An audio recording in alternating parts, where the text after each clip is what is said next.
সময় গড়াতে গড়াতে কিন্তু অনেকটা সামনে চলে এসেছি। তো যাই হোক, আপনারা গত ভিডিওতে দেখেছিলেন যে আমরা বাসা পরিবর্তন করেছি। তো কোথায় করেছি, কোথায় এসেছি, কোথায় বাসা নিয়েছি, কোন জেলায় বা কোন বিভাগে, সেটা হয়তো বা আপনারা জানেন না। হ্যালো এভরিওয়ান, আসসালামু আলাইকুম। সবাই কেমন আছেন? আশা করি সবাই ভালো আছেন। আল্লাহর রহমতে আমিও ভালো আছি। বরাবরের মতো নতুন আরও একটা ভিডিও নিয়ে আপনাদের সামনে হাজির হয়ে গিয়েছি। আশা করি আমার আজকের ভিডিওটা আপনাদের ভালো লাগবে। গত ভিডিওতে দেখেছিলেন আপনারা বাসা চেঞ্জ করেছি।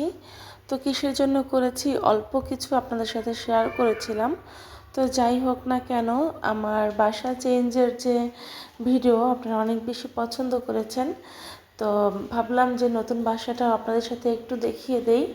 তো যাই হোক, আমার নতুন বাসাটা আগের বাসাটার মতোই সেম, 3টা রুম, একটা ডাইনিং ড্রয়িং একসাথে, আর রান্নাঘর। তো যাই হোক, আজকে একটু আমার বেডরুমটা আমি রেস্ট নিচ্ছিলাম রাতের বেলা, যেন এতটা জার্নি করে এসেছিলাম। তো জার্নির পরে ভিডিও করব ওরকম মন মানসিকতা আসলে ছিল না।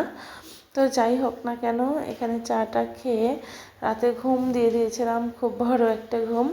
সকালে উঠে কিন্তু নূর এই যে খেলনা বানাচ্ছিল কেলে দিয়ে। নূরের কিন্তু এরকম খেলনা মাঝে মাঝে আমি বানাই দিই নূরকে। তো যাই হোক না কেন, নূর এটা অনেক বেশি পছন্দ করে।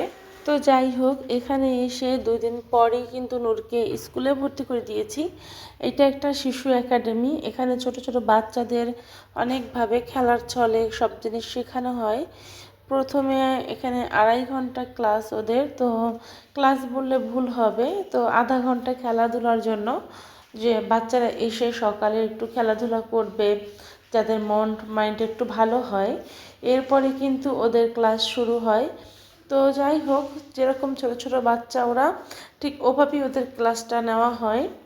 সরল রেখা শেখানো হয়, ত্রিকোণ শেখানো হয়, সোজা থেকে বাঁকা করে দাগ শেখানো হয়, খেলাধুলা, খেলার মাধ্যমে পড়া, এগুলো শেখানো হয়। তো যাই হোক, এখানে কিন্তু ওর ক্লাসের যে টিচার, তো তারা কিন্তু এখানে হাত ধরে সবাইকে গোল করে দাঁড় করিয়ে দিয়েছে মেলা গো মেলা খেলার জন্য। তো যাই হোক, এভাবেই ওদেরকে এখানে শিক্ষাদান করা হয়। তো নূরকে এখানে ভর্তি করে দিয়েছি। এখানে রেগুলার নূর ক্লাস করে। তো এখান থেকে অনেক জিনিস শিখতে পারবে, এটাই আশা করব। একটা স্কুলের যে বেসিক হয় যে নিয়মটা, আমরা স্কুলে ভর্তি হলে অনেকে জানি না টিচারদের সাথে কীভাবে কথা বলতে হয়, ক্লাসে বন্ধুদের সাথে কীভাবে কথা বলতে হয়। অনেক ছোট বাচ্চারা সে ক্লাসে বন্ধুদের সাথে মারামারি করে।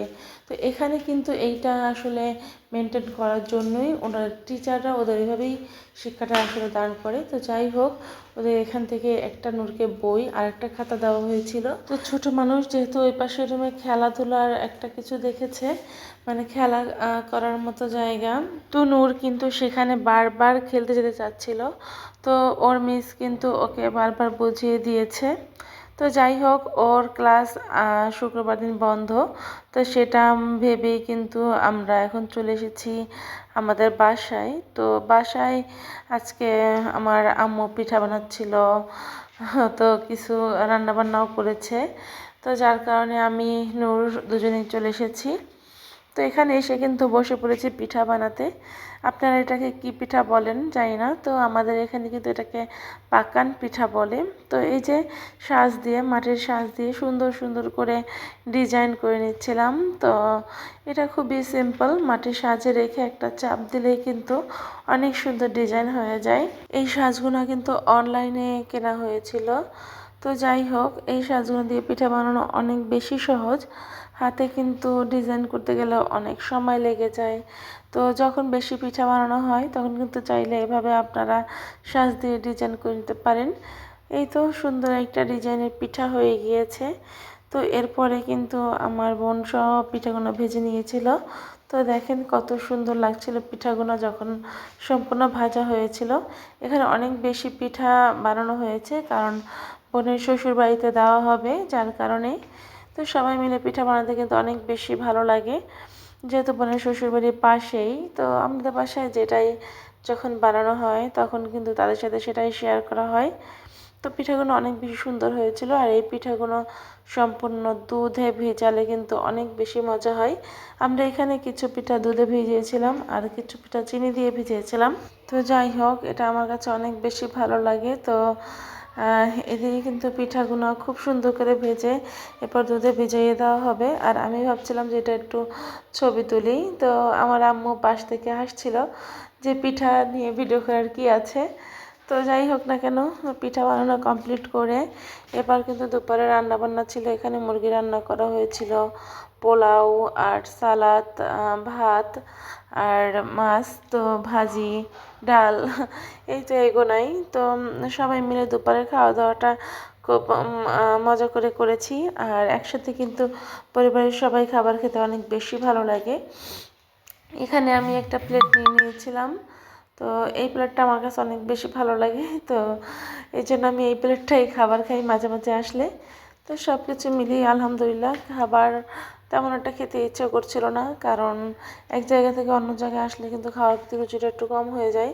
যেহেতু ঢাকা থেকে এসেছি, তো নিজের শরীরের অবস্থাটা তেমন একটা ভালো না, তো এই জন্যই কিন্তু আমার আসলে অবস্থাটা খুবই খারাপ হয়ে গিয়েছিল। তো যাই হোক না কেন, আমার ভিডিওটা আপনাদের কাছে কেমন লেগেছে, যদি ভালো লেগে যায় অবশ্যই লাইক কমেন্ট আর এটা শেয়ার করে যাবেন। কে কোথা থেকে দেখছেন সেটাও জানিয়ে যাবেন। ধন্যবাদ।